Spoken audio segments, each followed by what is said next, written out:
Welcome to the CRE with CBC Worldwide podcast, Women of Coldwell Banker Commercial Edition, where we highlight real stories, smart strategies, and current trends from women leading the way in commercial real estate.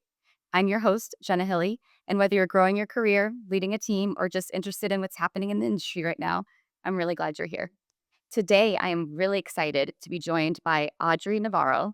Audrey is managing partner at Clemons Real Estate in Kansas City, currently one of KC Business Journal's most active commercial real estate firms. She's a retail investment specialist who's done Crown Center repositioning, multifamily redevelopment, and recently launched a nonprofit faculties practice. But what really caught my attention is something she built called Wired, Women in Real Estate and Development, an investment group based in Kansas City where women don't just network, they actually invest in and acquire real estate together. It's a model I find genuinely inspiring, and I really can't wait to get into it. Audrey, welcome. I'm so glad you're here. Thank you so much for having me, Jenna. Let's start at the beginning. Let's just kick things off. How did you get into commercial real estate? What did your journey look like? I accidentally got into commercial real estate. I worked for a finance firm in the early 2000s that shut down operations in the Kansas City market. And I decided to do something different. So during that period, my brother and I and my dad were all trying to figure out how to invest in small apartment buildings together. And I took a job for the Cushman office here locally to try to figure out and learn more about commercial real estate as it applies to how I wanted to invest long term in my career. And I really like that you started that with your family. Did they start with the investment with you? Kind of how did you grow that firm and establish yourself in the industry? Yes. So we were very young. My brother and I were very young, and we were both lobbying my dad to invest in an apartment building. My brother at the time lived in Colorado, so he wanted to invest in the Colorado market. He agreed eventually to move back to Kansas City, and we partnered up. And I can remember my my dad telling us, "Hey, you better figure out commercial real estate because I don't think you have the stomach for apartments." Oh, okay. So, So, and we now we I'm did both. stubborn. Yeah. Yeah, we did both. We started, acquiring very small urban, kind of infill, apartment buildings, in 2003. And we kind of learned by trial and error how to take care of a 100-year-old building. And my brother, grew that to a point where in 2015, I left the Cushman office here locally, and we expanded our family business into a full service commercial firm. And when did you decide to branch off from that into Wired? How did we get into women in real Yeah. estate and development? So over the years, I've had a close colleague, and she and I get together regularly and say, "Hey, we wish that we had these mentors younger in our careers who really helped us see the commercial real estate landscape through the lens of an investor and a developer." And many of those conversations were happening in rooms that we didn't have access to or we didn't participate in.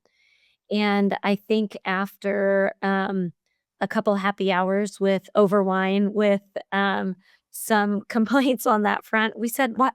Why are we complaining about this? Why don't we just get our favorite women in the industry together and start intentionally sharing best practices with kind of that intentional focus around development and investment?" And we thought at the time that we knew everyone in our industry, every woman in our industry who was developing or investing in real estate, and that we could count them on two hands. Um, it turned out we were wrong. So we started by getting together with a small group of women, an informal happy hour once a month, and it grew organically. And within that first year, we decided, we should be investing in projects together and not only sharing best practices, but bringing in the younger women in our industry who have interest in this as well. And today we have over 150 members in our Wired organization. It's really great to see women coming together and again the journey of this of just wanting to share best practices, just wanted to, get that knowledge out there and see how you're doing. And I love the surprise that there are more women that you thought there were. That's always a great surprise to come to. How did you really get that started? The organic word of mouth is great to spread, but how did you get that first pitch done? How were you starting to pool the money? How did you kind of get that first deal? How did you take that first deal on? I think that we started with kind of simple, straightforward metrics. We got together, our group got together and said, if we were going to invest in something together, what would it be? And let's kind of define a box. And at the time, and this was in 2017 or 2018, we defined that box as something that was small enough that we could experiment in some ways, but also large enough that all of us could invest together. And it was really important that it was accessible. So the first I'm going to say parameters were 2 million or under price point wise. At the time, it was an 8% cap rate or better. And it was, local to Kansas City. So we really ruled anything out that was really far out past the suburbs. And, other than that, we didn't have any criteria. So, that was a pretty good experiment. We ended up purchasing a kind of small mixed use shopping center type property right off of the Country Club Plaza, which is kind of the crown jewel property of Kansas City. And it was almost like an old, I'm going to say, house and commercial building that was added on to many times over the years. It was almost 100 years old. It had 6 tenants. One of them was an apartment, and the rest were retail, restaurant, or commercial tenants. And over time, we, renovated and or upgraded tenants or expanded tenants, and, we actually just sold that property, in December of last year. So it was a really great experience. We also set the, investment minimum really low to make sure that it was accessible to any member who wanted to participate, kinda with the idea in mind that this would be a mentoring opportunity. So the minimum investment, I think, was $2,000. And you read my mind about, where that was going in terms of how much you really need to get started investing. You don't necessarily need too much. They say the same with any type of investment, just kind of get started. And it's really nice that you kept that approachable. How did you split the work with the sourcing, the due diligence, the management? It sounds like as you turned over some of the tenants across all of these busy professionals. Yeah, so, the first project we did, was somewhat of a learning experience, and we wanted it to be a learning experience for anybody who wanted to get that value out of the project. We started out with 3 managing members. So my co-founder of Wired, Cheryl Vickers, and I were 2 of those 3, and then one of the longtime, industry, members who sourced the project, was our 3rd partner. So the 3 of us were managing members. We guaranteed the loan, and we kind of acted as in the manager role, but we convened a few committees, and we hosted, a weekly conference call during due diligence with a couple of folks who were captains in that category.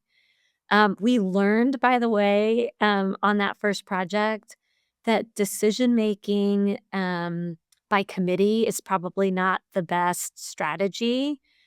Even though we wanted everyone to have a voice and we wanted everyone to participate, as much or as little as they wanted to participate, what ended up happening was that um, there was a lot of I'm going to say a lot of ideas, but no captain, uh, in some of those committee type, roles, and you really need a captain.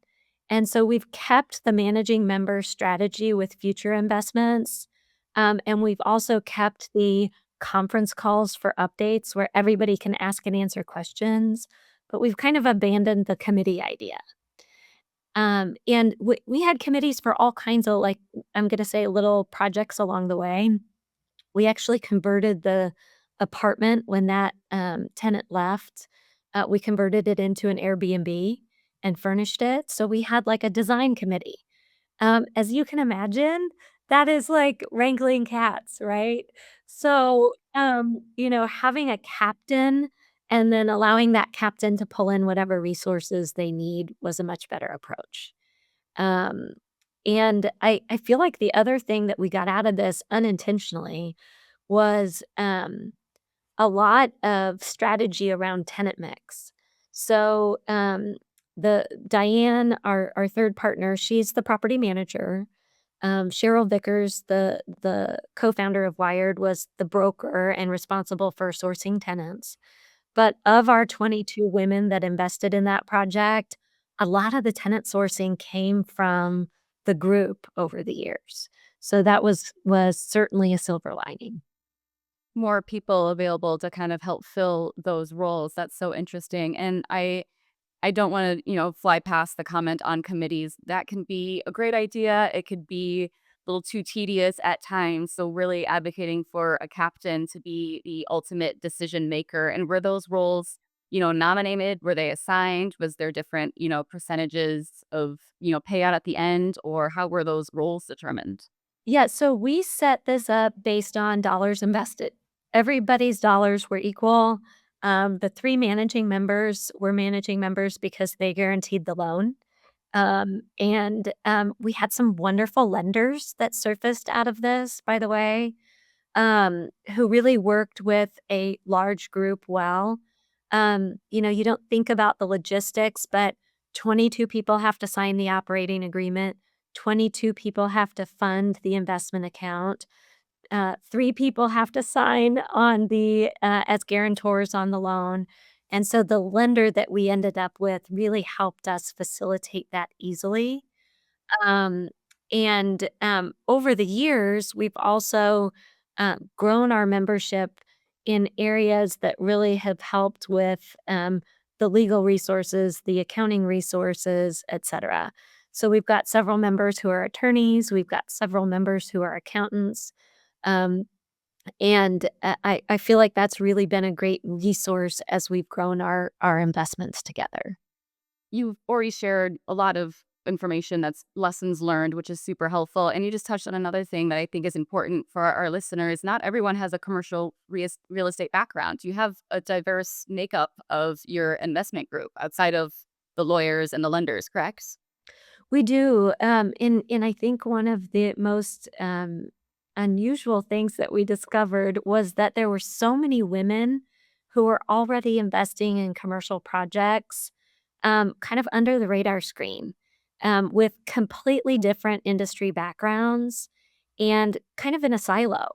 And so once we started, kind of our social media, really intentional, connecting, we found women who, owned real estate all over the city whose primary business was different. So a few examples of that, we had a gal who, was in the hospitality industry for many years, and she decided to start building townhomes. She had built 400 plus townhome communities across the city, literally with no real estate development background whatsoever, and without, partners in this space. She acted as, the GC. She got her GC license. She, subcontracted out all of the work, and, she had a couple investment partners that backed her, and I mean, they were just flying under the radar screen, and she said, "I was learning all of these lessons in a silo, kind of by trial and error, and it's so refreshing to have a community now that I can go ask, best practices, really network with to find the best possible vendors and subcontractors." and really level up. That's incredible, and I mean, shout out to her for the temerity to start on something with no Yeah. background or information and just learning as you go, which is how you get started in anything. You've given us a couple lessons learned, as you mentioned, with the committees and the startups. Is there anything you would do differently if you were starting this group from scratch today? I think I would have embraced reaching a broad audience day one. I think we just didn't know what we didn't know. And finding all of these women across the market who are doing amazing things has been so fun. The other thing is we're really embracing and open to women who aspire to be developers and investors. Women, depending on what source you quote, own less than 5% of the real estate, the commercial real estate in the US. And our goal is for 50% of women to own real estate across the US. And so this has been a really eye opening opportunity to introduce women to the commercial real estate industry, to grow their professional careers in that space and to own real estate alongside that, not just work for other people who own the real estate. That's great advice. So if I'm listening and I'm a woman and I want to start something like Wired in my own market next month, social media outreach, it sounds like, is how you kind of just got started and networking with like-minded individuals. Is there other outreach that you would recommend? Or if you were to get started, just do it. It sounds like just Yes. stay going. We have actually been consulting in other communities, which has been another like amazing experience. We have a group of ladies coming down from Omaha this week to visit us. We've been sharing best practices on how to set up your own women led organization that's owning and developing real estate in your community. And we've had women reach out to us from all over the country. So that's been really fun. It's great that you can spread, again, all of this knowledge sharing, I think is incredible, and it's really gonna push people forward. In these conversations that you're having, what are you hearing? What does it take to get women in commercial real estate from talking about investing to actually doing it? What's usually holding people back from moving forward? I think it's some of the questions that you asked, Jenna. It's the how to.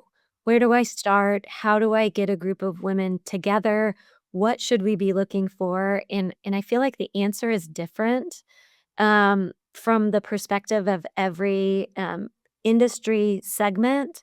Whether it's an architect or an attorney or a broker or a developer, everybody has a little bit different skill set to bring and experience to bring to the equation. But what we have found is that, we really convene this like a club. It's an investment club. Wired is an organization that brings the women together. And then the investment club piece of it allows the different members to pitch their ideas. And there's lots of coaching and mentoring and networking happening within that organization. But it's really the women who are members who are bringing their ideas to the group, and we're strategizing on how we might be able to tackle them. We've done everything from that small project to begin with to new out of the ground townhome construction. We've done a 50,000 square foot vacant office building that needed a lot of updates and renovation. And I think the same principle applies across the board. We've had a few members who are owner operators of a business who are raising equity for both their business and the real estate, and we've provided the real estate piece of it. So it's just been really fun to see the different investment opportunities that have been uncovered throughout this process. And we were talking previously about some of the deals that you've done. So, how many deals have you been doing over the years with this group? And what have those returns, how have those kind of shaken out given the one you just mentioned? I think we discussed another one that you did and previously. Do you want to expand a little bit more on those? Yeah, so the first project that we had, I think over the 7 years or so that we owned it, was about a 24% internal rate of return, which was awesome. Yes. Um, that was a little bit different market and economy at the time we purchased it, and there's been some interest rate and cap rate adjustments since then. I feel like that's always noteworthy. Like the cycle of the real estate market changes. I'm always a fan, whether I'm advising wired members or I'm advising clients, is start out at a price point and a risk level that's attainable and comfortable for you. So that's the first piece of the equation is how much risk versus how much reward. So I always recommend start out small and manageable. But over the years, we have considered all types of investments. And it took us about from that first project to the second project, about 2 or 3 years to get there. And I think one of the real, obstacles that was unexpected was that the women in our group had not been participating a lot of them, not all of them, but a lot of them had not been participating in the evaluation part of real estate deals. If they were a broker, they were working for a landlord or a buyer or a seller or a tenant. And they really didn't have the experience of underwriting a deal and trying to figure out the dollars and cents of it. So you really have to have a few members that understand that piece of it and that can collaborate intentionally. So when we were kind of sending the call out of, "Hey, do you have any investment ideas?" What we were getting back was people forwarding emails of flyers of properties that were for sale without any context of why it might be a good or a bad investment. So it took a little bit of intentional, I'm gonna say, taking a deeper dive into projects and really, kind of training and mentoring the women within our group who were the least experienced to figure out where there were opportunities. And so we spend a lot of time in our programming on how to run through the pro forma. We do at least 2 or 3 exercises every year, either a case study or a class, a workshop on how to run through the pro forma, because that's step 1. You gotta understand the dollars and cents to see if it even pencils.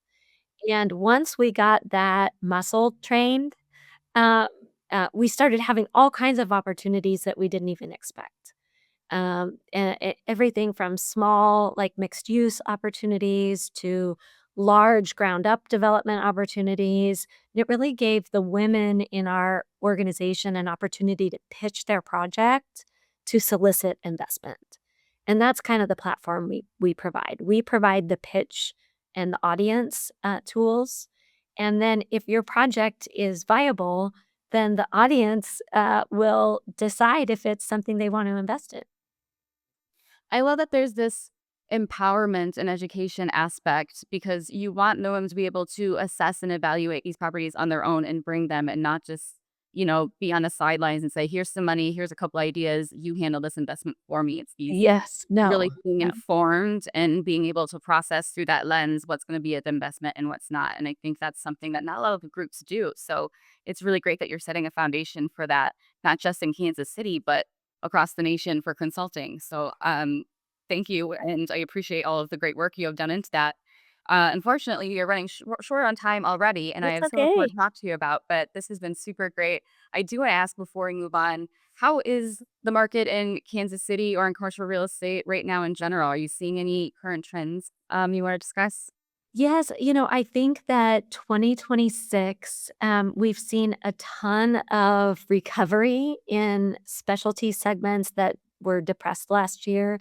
So, just from a big picture perspective, both the office market is seeing some recovery, which was probably the most depressed across the country, but particularly in Kansas City, and that's been exciting. We've done more office leasing than we expected to in the first 6 months of this year for sure. Um, we also have seen just like a really major, shift over the past couple of years, in our urban core. So downtown, to the plaza particularly has just seen, a ton of redevelopment and new construction, and that's been really exciting for us. It's like a 20-year journey that we're in terms of really seeing momentum grow downtown. We went from a population of less than 5,000 residents to close to 40,000 residents just in the CBD particularly. And that's having all kinds of side benefits to our downtown economy. So that's been very exciting. And we had our global conference in Kansas City this past March, and I was telling you, you could feel a palpable energy there, that there was some excitement, there's something Yeah. moving, things are happening there. So that's really great to hear. Before Yes. we head out here, I would love to go over my lightning round questions that I ask every one of my podcast guests. You Let's got kick it. things off. Who is a woman in business or leadership that you admire right now? My co-founder of Wired, Cheryl Vickers, is one of my favorite business leaders. And she just has done amazing things in helping us and our organization think outside of the box. So she's number one on my list these days. Shout out to Cheryl. Thank you so Yeah. much. We have 4 values for Coldwell Baker Commercial: win together, do right, ownership mentality, and big hearted. Which one is resonating with you right now? Win together. It's a great one. Most underrated leadership trait. I'm going to say vulnerability. One thing you hope to see more of in commercial real estate in the next 5 years. Women developers. Yes. One pillar tech you can't live without at work. AI. And what's giving you hope or energy in your market right now? I think the Gen Z perspective. Yes, that's a great answer. Having some new, diversity of thought coming to the market. That's great. For sure. Where can people connect with you, learn more about your work or Wired or anything else you want to spotlight? Yeah, they can connect with me at clemonsrealestate.com, and that's Clemons. And they can connect with Wired at wiredkc.org. And make sure you reach out to Audrey and Cheryl and the whole group for any questions on consulting or business. They are here to help. Really, thank you so much for the time, Audrey. I sincerely appreciate it. Thank you to all of our listeners for being here today. We hope you found today's conversation inspiring and insightful. Don't forget to subscribe and share this podcast with your network. Until next time, keep leading the way. Thank you, Jenna.